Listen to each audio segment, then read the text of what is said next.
This is the Unit 3 test read aloud for LAC 2 English. For the first 5 questions, refer to your guided reading text or to explorations in literature for a complete version of the narrative about Russell. Read this excerpt from About Russell by Rita Williams Garcia. He seemed to have an entire conversation for her, and she was interested. Gasp! They were holding hands. Rosalind and I were ecstatic. How does the word gasp affect the tone of this excerpt? It conveys a tone of surprise. It suggests a tone of worry. It supports a tone of passion. It creates a tone of hilarity. Pause the recording and choose your answer for question 1. Question 2. Read this excerpt from About Russell by Rita Williams Garcia. When he did speak, it was in a monotone, his eyes fixed elsewhere. How do the words monotone and elsewhere affect the mood of this excerpt? The words make the reader feel content with Russell's progress. The words make the reader feel distressed about Russell's withdrawal. The words make the reader feel confident about Russell's future success. The words make the reader feel nostalgic about the past family experiences. Question 3. Which text excerpt from About Russell best supports the theme that people should be accepted for their differences? With the ball still in his hands, Russell calmly left the playing field, walked to our house, and went inside. No one could believe it. The greatest kickball game ever, and Russell ended it without explanation. I was amazed, not so much that I had won, but that he let my pieces stand in victory on the board. Although he had matured since his days of knocking the pieces off the board, I at least expected him to put the chess set away. Openly discussing Russell's illness and seeking help and information would be ideal, but it is not likely to happen within my family. Through all of my struggling to come to terms with my brother's condition, my family simply accepts him as is.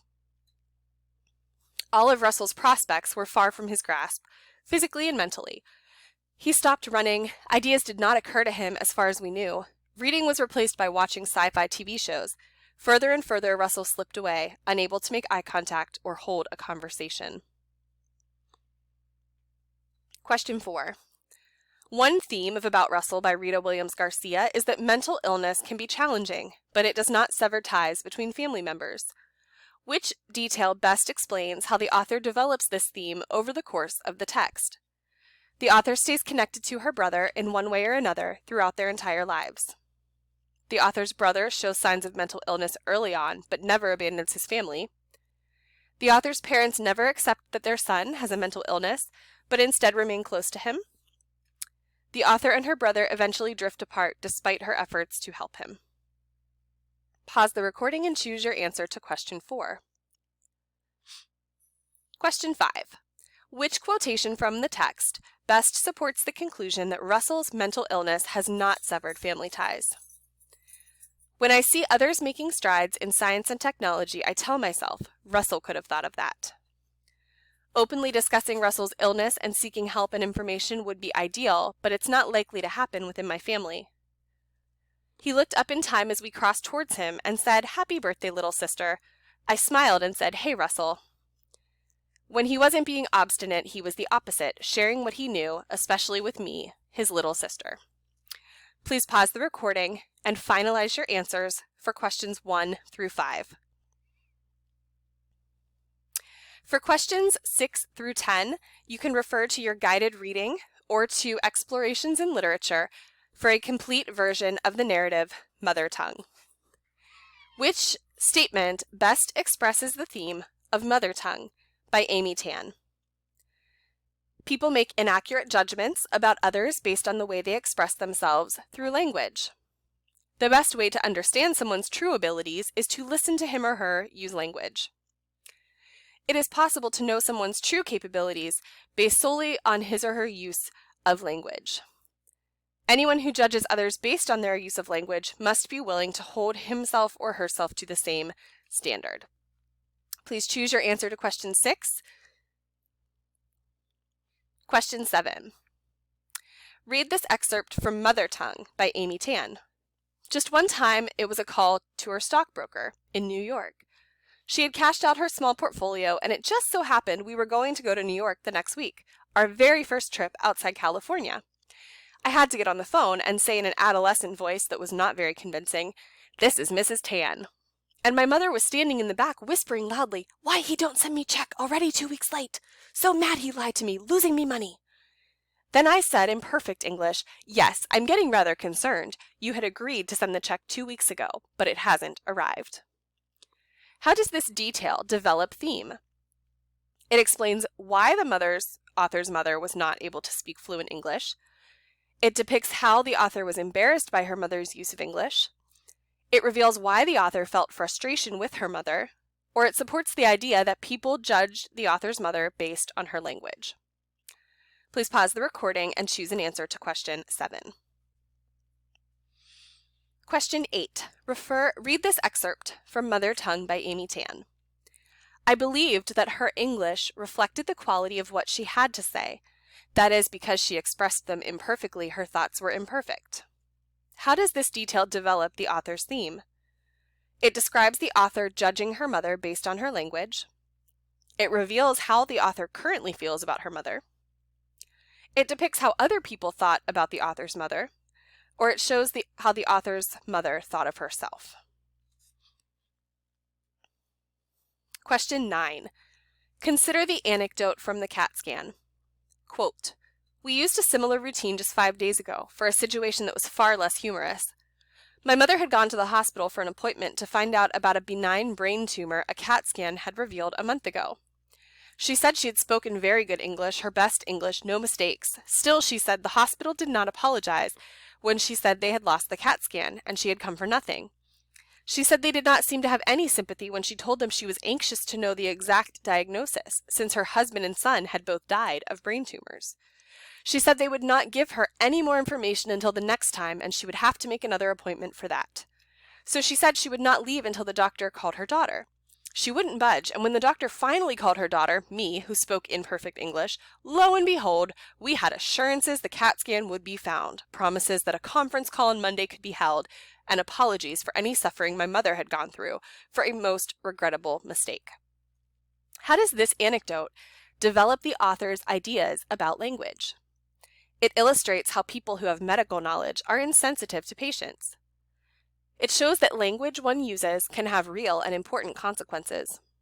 It supports the idea that the author's mother is in poor health, or it highlights the bond between a mother and her daughter. Question 10. Read this excerpt from Mother Tongue by Amy Tan. I am a writer, and by that definition, I am someone who has always loved language. I am fascinated by language in daily life. I spend a great deal of my time thinking about the power of language, the way it can evoke an emotion, a visual image, a complex idea, or a simple truth. Language is the tool of my trade, and I use them all the Englishes I grew up with. Which statement best explains how this paragraph functions in Mother Tongue? It allows Tan to prove that only authors love language. It lets Tan focus primarily on what she views as the most important role of language. It helps Tan explain the various important roles that language plays in our lives. And it allows Tan to demonstrate the universal impact that language has on people.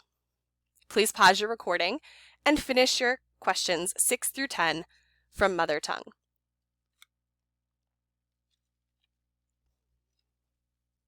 Questions 11 through 15 come from a cold read. Hello, my name is, by Jason Kim. I will never forget the day I picked a new name. I was standing in front of my class on my first day of school at Craig Elementary in St. Louis, Missouri. I had, only a day before, landed at Lampert Airport after a 16-hour flight from Seoul, South Korea. I was 10 years old. I was nervous, terrified, and jet-lagged, and I was wearing a vest because I thought it was chic. For my entire life, everyone, including me, had known me by my Korean name, Jun Hayek. But here, in this new country, in a brand new classroom full of foreign faces, I had to pick a new, easy-to-pronounce American name. Jason Kim. How did I settle on Jason? Because I didn't speak any English, because my teacher didn't speak any Korean, and because it was either going to be Aladdin from my favorite childhood Disney tale, or Jason from the Mighty Morphin Power Rangers. I spent the next decade wanting nothing more than to look like Larry Lorberbaum or Garrett Kennedy.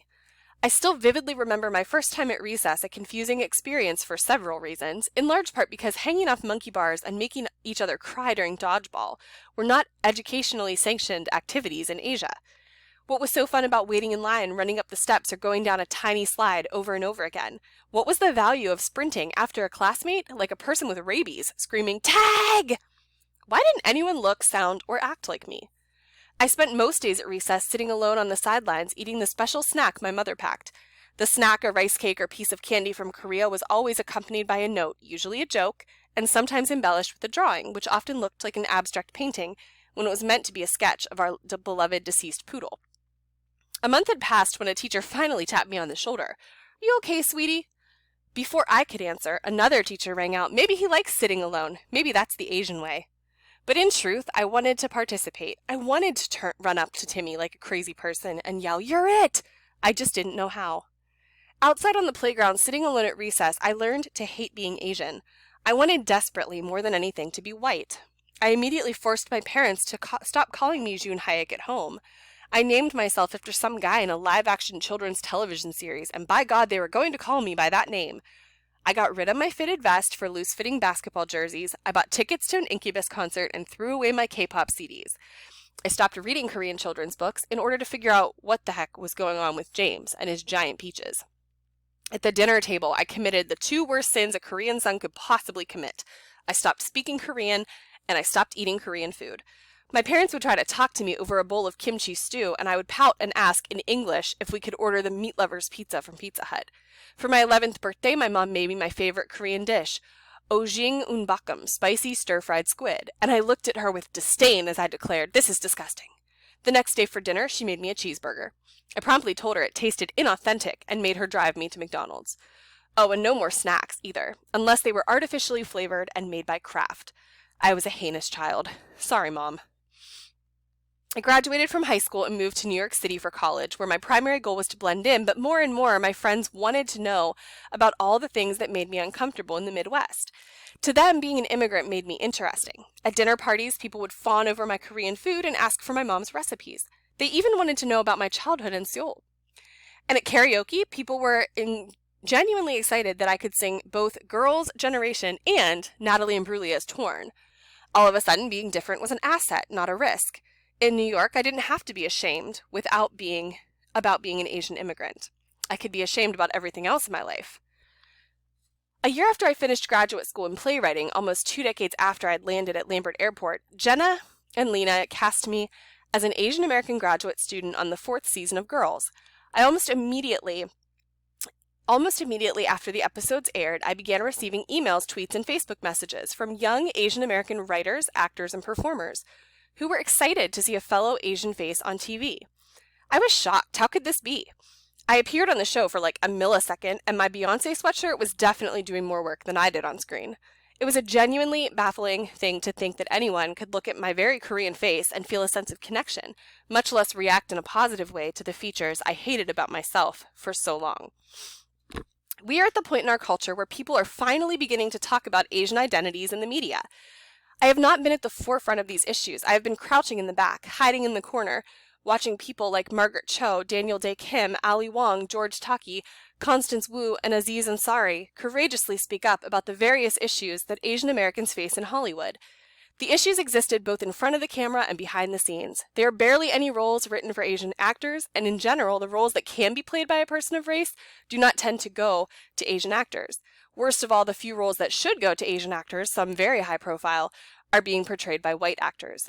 Behind the camera, there are equally few Asian American writers, producers, studio executives, authors, and editors, and while there are certainly a significant number of people struggling to make it, their efforts seem to go largely unrecognized. I have always been terrified of speaking up on behalf of diversity, which to me means a state of inclusion, a choice to be aware of the vast and profound range of identities in this world, including your own. Please pause this recording and you can pick up with the second recording to finish the story and answer the question set.